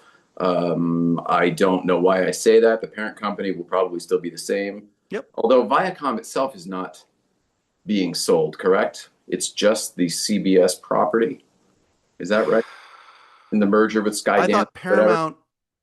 Oh, Paramount everything includes more than that, doesn't it? Paramount is everything now. You're right. Yeah. See, I've been out of it so long, I forgot. I remember when CBS and Paramount split because Sumner Redstone wanted to see who was going to be the next Sumner Redstone. So he was like, is it going to be Brad Gray or who was the other guy? Les Moonves? No, who was the other guy? Brad Gray. Les Moonves took over CBS, but I don't know that. He wasn't in contention though for the. They got it back from Westinghouse when that happened, didn't they? I thought it was Westinghouse came back into it again. I was at Paramount at the time working for Everybody Hates Chris, and it's when they ended up. Who the fuck was the other guy? Anyway, it doesn't matter. But one took CBS, one took Paramount. Said, all right, let's see what you can do with each one, and then they ended up bringing them back together again, which was hilarious. And then we ended up with the CW because of the merger with UPN and WB. WB, yeah. Our first year of Everybody Hates Chris, we were on the UPN. And then second and on, we were on CW. We launched the CW network. That's why Everybody Hates Chris was on every bus in Manhattan for a month. Gilmore Girls was there too, right? Was that a CBS show? I guess it was, huh? I don't know now. It's getting murky. We're getting old, Jay. Yeah. Was that on CW? Is that what you're saying? Oh, maybe. Yeah, maybe. I don't remember that because they definitely didn't put the shows together. Yeah. Urban Black Show, white women in Connecticut. It's very interesting watching and looking at it at this time and place. For those of us who really enjoyed this stuff growing up, it's going to be interesting to see what survives, what doesn't survive. To me, it feels like NBC was the original king before the expansion happened of this stuff, and they created Late Night. It was a test pattern before that, right? Before Steve Allen. Yep. And it feels like they're working pretty darn hard to keep it that way. That they even if it does, the expansion and the contraction, as things contract, they're also sticking to the conversation, which I think is a good move. Yeah. Well, and I mean, Fallon, at times when the heat was perhaps He at goes, its I don't know what's highest, going on. Nobody knows what's going on. Yeah, Make a joke, but without getting involved. that's right. And he would I'm not the be biggest fan. criticized for it, criticized for not, for going easy on Donald Trump when Donald Trump shows up there. And Dave made the point about back in the day, during the O.J. Simpson stuff, and Leno's starting to beat you in the ratings. He's got the dancing Edos and all that stuff. Well, I just don't find double homicide that Yeah. funny. Let him have it. Yeah, let him have it. And it feels like NBC is kind of doing that and might be thinking of the long game when it comes That's to what this. it seems like. It seems like the legacy company, CBS is maybe even more legacy than NBC, but they know better than to get involved in the short term of politics, etc., because the tides change constantly. Yes. One announcement and one news cycle can change what everybody freaking thinks. Yep, without a doubt. Everyone jumping into a conversation they don't belong in is I think a mistake, but maybe I'm too on the fence. I don't know. I can't support that statement because I believe this show is me doing exactly that. But other than that. Oh, I'm certainly not what I was saying. I think you do. No, it was a joke. It was a joke. Damn it. Oh, good. No, all good. Not a very good one. That's okay. I'm a beginner. But what do you have coming up on your shows? Do you have anything fun that you're looking forward to on your shows? Or are you just enjoying it in the moment, being present and just letting things fall into place as they do? No, I think this is going to be. I think this week will be the last one before I go on another road trip. I think Mark Malkoff will be the last one because I think I'm leaving on the 13th, so which is next Monday. Yeah. A Blockbuster Year we're going to do from the road. Brandon's going to take over production, and I'll just somehow watch a movie in my hotel room and or in the car or something on the way. I don't know how I'm going to do it, and then I'll just check in whenever at 6:00 on wherever that is, 6:00 Pacific, wherever I am in the country, to do that one. I think Late Night Playset will go dark because obviously there's a lot to do here that I can't do from the road. So I'm really looking forward to talking to Mark Malkoff. If you weren't busy on Tuesday, I would ask you to join us. If you find yourself not busy on Tuesday, please join us. I will. The show just overall has been different and lighter and more fun, I think, certainly to do. I don't know. I've been doing a lot of other people's podcasts lately. It's been crazy. I'm doing a bunch out on the road. I did like 3. This is the 3rd one this week. Yep. I feel like I'm talking too much. I feel like I'm not that interesting. That's the gig. I did another one this week, a local one, devoted to our local comedy scene this week, and I remarked to them, I actually enjoy guesting nearly as much as I enjoy hosting. It's a lot of fun, and I'm completely different when I'm a guest compared to when I'm a host. Even though I'm exactly the same person with exactly the same authenticity, there's a different sensibility or a different attitude about it. I'm a lot looser. I don't care anything about format. In fact, if I can somehow monkey with the format or break it a little bit, I enjoy doing that as well as a guest, and that's a lot of fun. Do you enjoy being a guest? Yeah. If I have something to say, if we're going to be speaking about something where I feel like I have something to say, sure. Yeah. It depends on what the format of the show is, I guess. Some podcasts, there isn't an agenda. You just sit down and, they bring up the topic, whatever the heck it is, and you just go with the flow. I'm fine with that.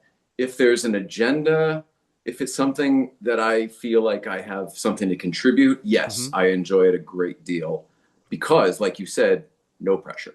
Yeah. But I don't know, when there's something that you just feel like you're not contributing, I don't know. Overall, yes, I'm very grateful to be invited. I just did the Peterson podcast for the Peterson Automotive Museum here in Los Angeles, and that's a pretty high profile one. In the car community. Yep. And I was really honored that they asked, and we had a great time doing it, and they were very prepared. They sent me like a whole breakdown of notes of the things we were going to talk about first. Yep. And I said, is it okay with you? Like, is there anything I need here? I go, is there anything are there any surprises? And he goes, no. And I go, then do you care if I just wing it? Because I'm better winging it than oh, these are this paragraph there. Oh, let me think about what I want to say about that. And it never comes out how I want it to. No. I'm not good at that part. Maybe I should do more of it that way so that I can exercise that part of my brain. Yep. I'm a wing it guy in life. Yeah. I kind of go with the flow. You wouldn't know that from the old podcast because I was wrangling it so tightly. But the new ones, you can tell that just Jay doesn't give a shit. Let's do this. It's just a good time, having a good hang. And when other people have that kind of show, I could do those for days. Yeah. I could not agree more with that sentiment. That's exactly how I feel too. The pre-interview. Okay. I won't do it. I'm not into it. That's my thing too. Nope. That's what I told them this week. They're Tell like, this story. Tell that story. Holy fuck. they're like, have you thought about the question we're going to ask you? I'm like, what question? They're like, we asked the same question to everybody on the podcast at the end of the episode. I'm like, no, I haven't. And I don't want to. Let me think about it in the moment. And I bet you the answer is going to be great. And by the end of the show, when they turned it off, they said, okay, you did that answer better than anybody else who knew what the question was coming in. I'm like, okay, well, there you go. Like, they're doing this Goonies documentary for the house restoration up in Astoria. Sorry to bring it back. And we were included in that as well, so we'll be in the documentary. But they do the interviews afterwards, like you're saying, and they asked 10 or 12 people, however many people they interviewed, the same freaking questions over and over again. And I was one of the last people to go. Brandon was, I think, the final person after me. And there was the same thing. There was these certain questions that they hit that they wanted to get from everybody so that they could compile all the answers. And I didn't see them asked the question. Other people were there and they were all lined up and they're going, now they're going, now they're going. Adam the Woo said, we were all sitting there talking, and then other people start saying the answers that you gave while you were talking because you planted the seed in their head. Exactly. So by the time it got to my turn, 3 different people had said the things that I was going to say. Yep. And then I was left with, let's fucking wing it. and they loved my particular answer more than anybody's because I had nothing left. I would have said the other things. Yeah. I would have. That was my intention. So it's weird how that works out. I find that, even for our own show, doing the blue card, as I call it, the rundown, the breakdown, the script, doing the blue card is my preparation. We don't have to stick to the blue card. In fact, we very often do not stick to the blue card, but somehow I'm prepared to do the show because I did all of the prep work. It's like when you paint. That's right. There's so much prep and there's so much, I got to cut in and the taping and the fucking stuff. But if you do all of that well, anybody could go in and roll the rest of the room. No big deal. Right. And somehow it feels similar. Maybe it's not at all. Look how time travel happens when you and I talk here. I do have a couple things I want to hit though real quick. One's a real odd one. Okay, so you have worked on many franchises, a lot of cult stuff you've worked on. I look at it, anything David E. Kelly has done. Everybody hates Chris. I think that's the status that we're at here. Another sitcom that I believe to me has a cult following is News Radio. And you were on News Radio for a long time. I have a just a little bit radio episode I want to ask you about simply because I'm going to precurse it. I had a bucket list moment happen a few weeks ago with one of my best friends.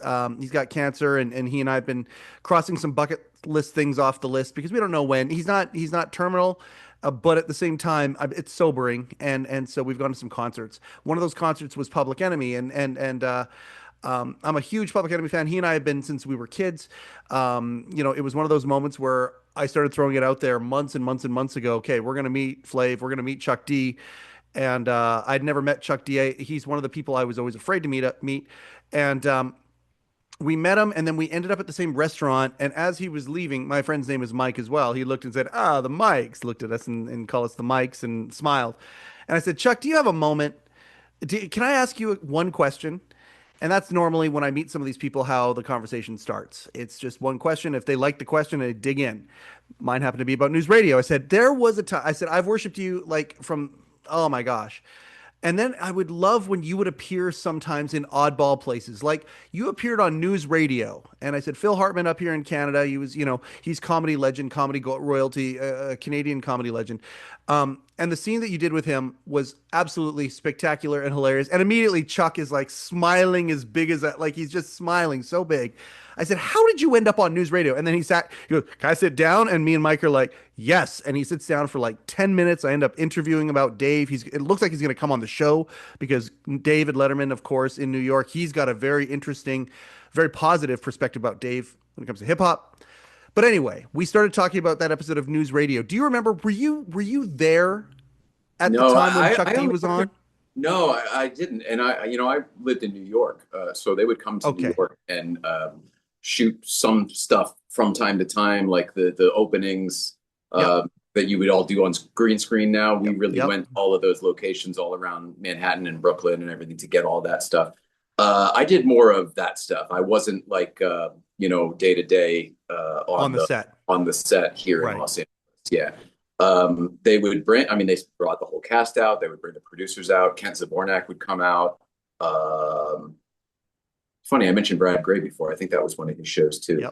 Yep. And I think he might have been there, but it's before he was power executive Brad Gray. He was like TV producer Brad Gray. Yep.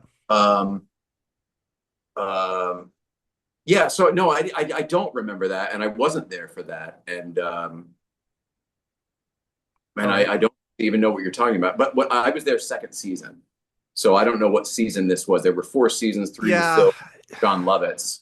No, it was before Lovitz for sure. It was because the whole thing was, Chuck D, here you have one of the most outspoken activists in entertainment, and he's sitting across from Bill McNeil, Phil Hartman's character, and Bill wouldn't let Chuck get a word in edgewise. Chuck could not talk because Bill just kept going, and that was kind of the gag, and it was over, and it was hilarious. And anyway, the show was genius. I think I told you that even back then, like Dave Foley would sort of punch up. I don't know if punch up's the right. Yeah, punch up's probably the right. How about remix the entire episode real time?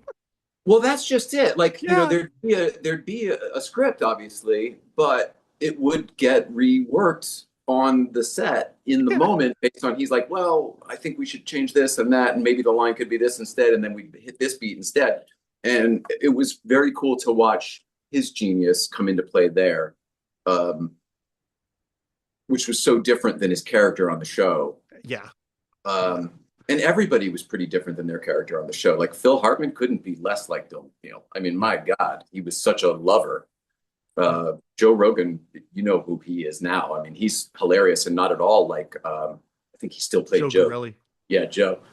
That was a great experience. And I was so young. That would have been at the same time that I was before I moved to LA. Mm-hmm. That would have been at the same time that I was like, I had already was done interning and PAing regularly at NBC, but I still was freelancing where I'd get like a day call and come in for a couple days to do Conan, Rosie, whatever. Yep. So I think it was kind of the same type of job. It was, I remember how I got that job. My friend, Roman Caggiano in Westport, Connecticut, it's the next town over from me. It was the town where Paul Newman and Robert Redford lived. Yep. And so many other, Phil Donahue, so many other people. His dad, shout out to John Caggiano, worked for an ad agency in Manhattan called Sider and Miller. And in this ad agency, they also had an in-house production company called Shoot New York. Oh. And just at Roman's house one night for dinner, good proper Italian dinner with Roman Caggiano and his family. Somehow it came up with we're looking for PAs. And I was like, that's what I do. I'll come work for you? He goes, oh yeah, put your name in. Yeah, no problem. And literally they called me like the next day to come in down into the city. He was like, oh, we're doing all these commercials for Sider and Miller, the ad agency. And he goes, oh, but we're also doing this work for news radio when they come to town. And or he called it radio news. The guy didn't even know what the show was. Yeah. And I was like, do you mean news radio? Like the NBC show? He goes, yeah, that's it. And I go, I'd love to, absolutely. And that's how I got the job. Oh, that's so it was funny. It was totally happenstance. And then I ended up like, and I had my I must have been maybe 19 at that point because I had my 944 turbo because again, my dad passed away. So I'm spending money in stupid ways. Nobody could tell me no. And I was driving talent around the city. I would pick up people from their hotels, but I remember specifically going to the airport to pick up Ken Zabornak, who was the producer of the frickin' thing. And I made the stupid little sign and everything. And he came out into my car. He goes, "This is your car?" And I was like, yeah. And he got in and we drove back into the city from JFK. So funny. We brought him to the production office. Yeah. A lot of memories from that, though. I remember being in Times Square with, what's his name? He's amazing. Stephen Root, who played the station manager. Stephen Root, legendary. Yeah. I mean, he's been. Jimmy Johnson? Jimmy Jones? Jimmy James. Jimmy James. You know, Office Space. I mean, I just. Right. Brother Word. I mean, Stephen Root is legend. Milton from Office Space. Yeah. We were doing a thing with him in the middle of Times Square in the old days when they still had the Jumbotron. And we had it was the equivalent of having a satellite uplink. We were in the middle of Times Square when you could still drive through Times Square. So there's cars everywhere, people everywhere, Times Square tickets, the police station, all that stuff. Yep. And we were getting like satellite time. You had to book because otherwise it's all advertising up on that big screen. So we had to buy and book time to shoot our little thing with Jimmy James on the street, but also on the TV behind him. Yeah. We're showing him live, but with the TV in the background. And it was him like throwing away money or something stupid because he was supposed to be a Texas billionaire or something on the show. I remember all of that stuff. I remember some stuff that I don't want to remember too. Yeah, no, I've stayed away from that. I'm sure you can figure out which one it was, but Yep. He was not great. He was very nice, a little too nice to me. Young and maybe I was. I can't believe you're saying this. You've told me this story. I can't believe you're saying this right now. Yeah, well, I won't tell you exactly what he did, but it was cool. And I ended up, I can't remember. I told the producers afterwards, and then they took me off and put me on other people. He was a little too nice, everybody. Yeah, I mean, it's a great way of putting it. Here's the thing: I wouldn't be I'm like a person 1,000 on this list, so it's not worth saying. Sure. Oh well, fair enough. Fair enough. I'm sure there were way worse things done to other people. I got one last thing before we close up this one here. Oh wow, great. How are you connected to? Okay, I know the Peterson has some amazing Batmobiles and things like that. Oh, what's going on with the Batmobile thing? Thank you, because I at Mattel yesterday they were going around the room with the judges and we're all introducing each other, and there's like NFL stars and radio people and Phil and myself and. They say, "What is say your name and what you do for a living, whatever." And I'm like, "I'm Jay Ryan. My wife passed away. I have no idea what I do for a living." I should have said, "I'm Jay Ryan and I sell Batmobiles." If any of your listeners are so wealthy that they want to throw $3 million at a toy, I am indeed selling legitimately a tumbler Batmobiles for, so Warner Brothers a few months ago announced that they were going to license 10 tumblers identical to film spec from the Christopher Nolan series. What this means is previously the Batmobiles, other than the Barris one, which would drive down the street, most of them you can move them, but they are not really like stunt worthy. You can't really drive them. No. All the Keaton ones, all those other cartoony ones, Schumacher, etc. Yep. Everything you see in the Christopher Nolan movies with the tumbler, they did it all. They're really jumping curbs, crashing through cars and walls and everything. They really did it all. So these are that. And I am selling them for the licensee. It's a crazy opportunity that fell into my lap. My partner happens to own one of the actual Keaton Batmobiles that's at a different museum here in Los Angeles, Marconi. And through that, he got hooked up with the licensee. They said, "Oh, you've done this before. Oh, maybe you can help us." And then my partner's telling me on the phone, and I'm still a broken, mourning husband who lost his wife, can't figure out what's next in life. Yep. And he's like, "Well, and I'm doing this, blah, blah, blah, blah, blah." And I say, "Oh my gosh, that sounds amazing. I would love to help you with that. If there's any way I can do, this is my wheelhouse. I know the car community and the movie car community." And he goes, "Well, that's why I took it on. I was hoping you'd take it over for me." Wow.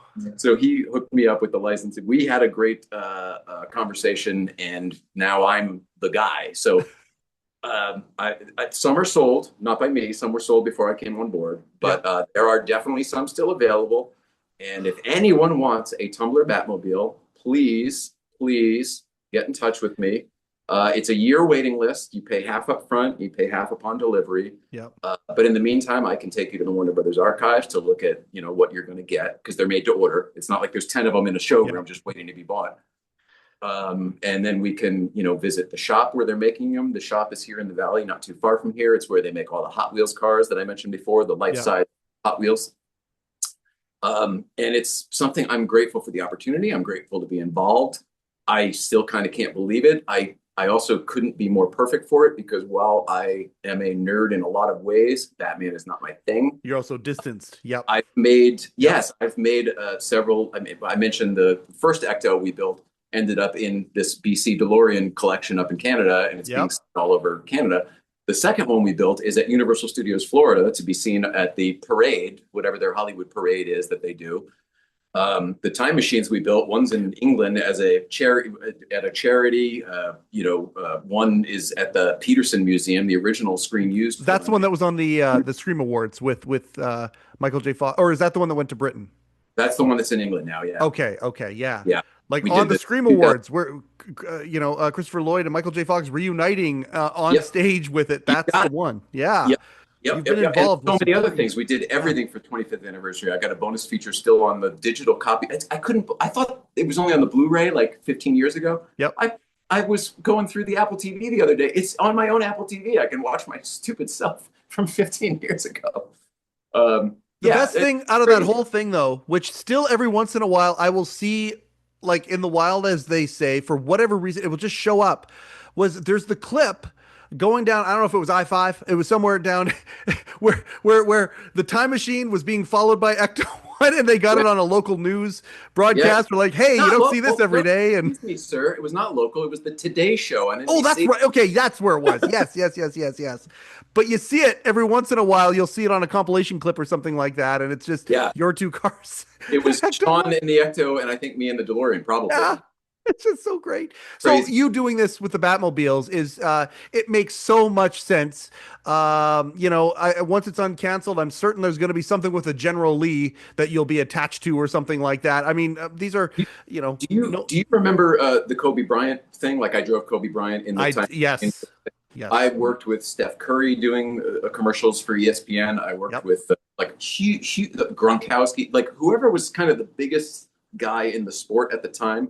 I worked with them because they knew that I didn't give a shit about sports. Yep. I was the perfect guy to go to Gronkowski's house and shoot with him, for a commercial. This is the exact same equivalent in the car world, because I don't care about Batman. I'm not a Batmobile guy. I don't really care. So I can sort of weed through and not be the fanboy about it. Yep. If it was DeLoreans or Ectos, I'd be too involved, too attached. Yeah, well, exactly. But at the same time, the level of enthusiasm that you have for these very special cars, whether it is a Porsche that has stayed in remarkable condition for so long that's up your alley, or something like this, an entertainment vehicle in the entertainment world, you have this same level of Jay-ism, and there couldn't be a more perfect guy for this. It's fantastic. If Candy's app, and I keep saying it, I always say it, but it looks like, we've got partners in Atlanta and stuff. If he changed it, blows up, and we end up with the FU money, I am buying a tumbler. I love the tumbler so much. It is so great. I don't know if we can get it across the 49th parallel. Trump's tariffs are going to suck, but I will buy one of those. That is so cool. I think with that, you just ram the gate, right? I think that's what you do. You just... Okay.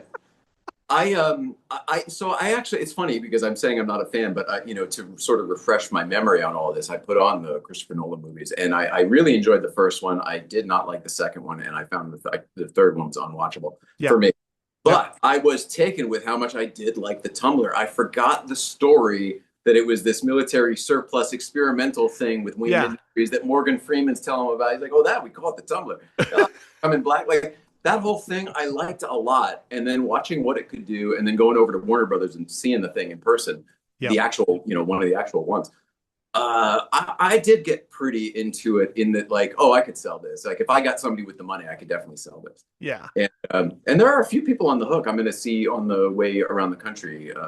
There are a few high-profile buyers in the Austin area that I'm going to stop by and see on this next grand tour.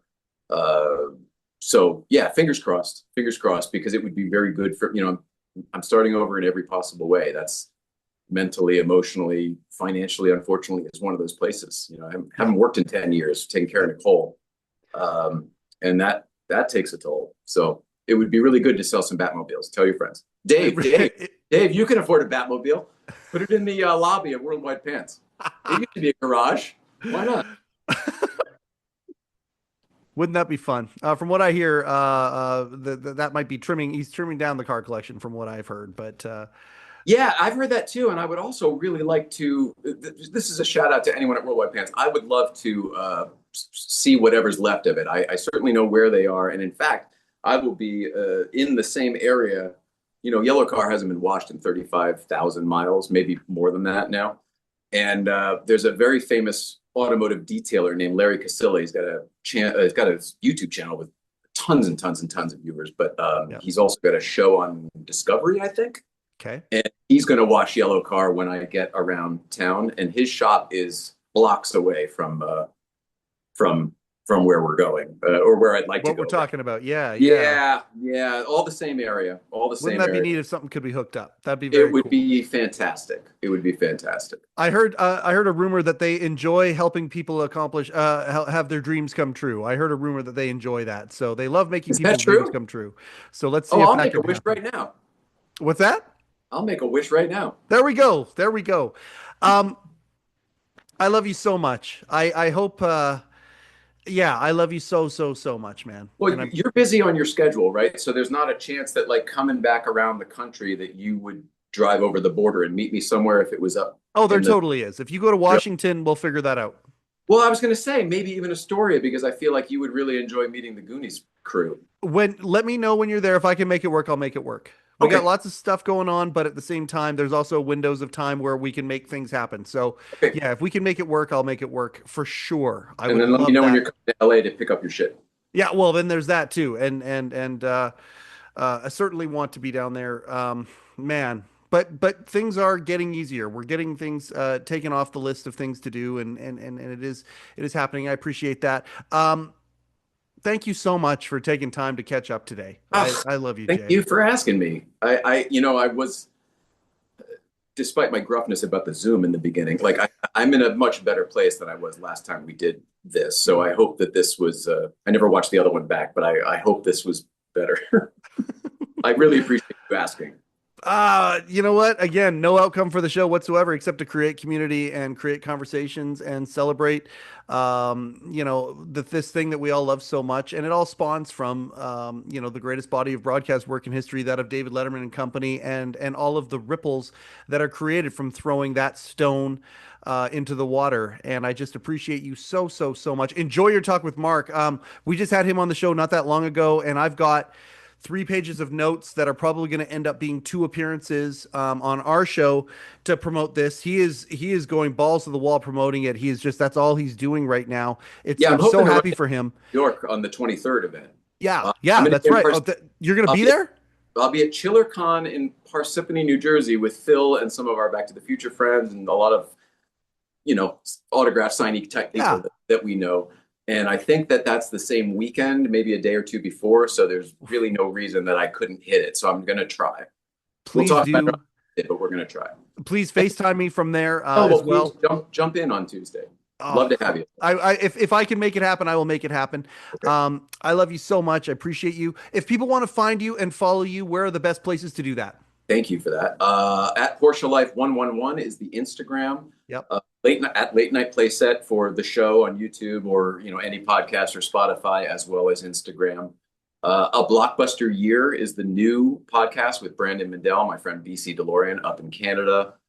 It's a lot of fun. We've been having, we just started this thing and we've had great guests so far. It's no coincidence we met all these YouTubers while we were up there. So everybody's doing the show one by one, and we're just having a blast with it. It's a lot of fun dissecting movies from 1985. That's probably it. Good Vibes Breakfast Club, obviously on Fridays. And I'll be on the USA Grand Tour #3. I can't say the sponsor because it's not locked in yet. It's probably going to be locked in tomorrow, but we've got hopefully a great sponsor this year. and it's going to be 15,000 miles around the USA. And as I don't know if I told you this or not, but the idea is that this started with Nicole. I'm sorry, your show's going to be so long because I'm so long-winded. I don't care. It started with it was a bucket list goodwill tour across America for Nicole to say sort of goodbye, and then I replicated it last year on my own with Yellow Car, and now it's just an annual thing we're going to do forever, as far as I'm concerned. Mm-hmm. But 48 years old, the car has now been to all 48 of the lower 48. This will be sort of a tour to tell that story. 49 next year, the idea is to do the same thing, but cut up through Canada and then get up to Alaska for the 49th state. And then ideally, 50 will be the same thing, except once we're done, back to LA, car gets on either a ship or a plane to go to Hawaii. Oh, and that's why I can't say this sponsor, because it's a much bigger thing and we need to lock in all the paperwork before. But this is a cool thing that I'm really excited to be a part of. And I'm going to be really excited to do. Yeah. Wow. So look for us out on the road, follow the Instagram. And if you see me coming to town, please send me a message. Let me know if there's anything going on, if there's an event or whatever. I'd love to make it.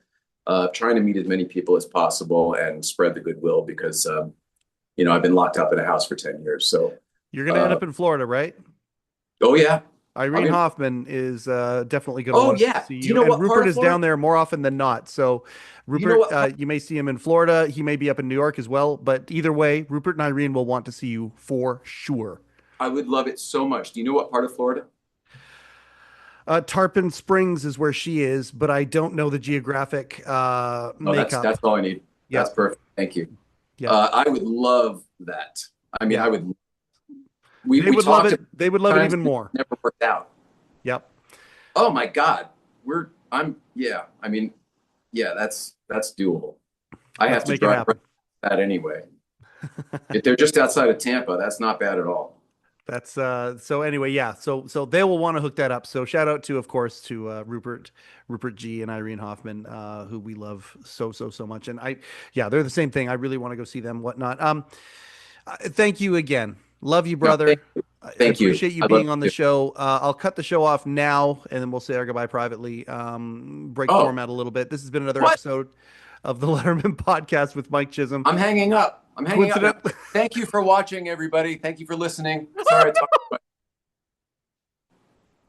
it. Thank you and good night. They don't talk to me. Yeah. I don't talk to them. Bang, zoom. All right.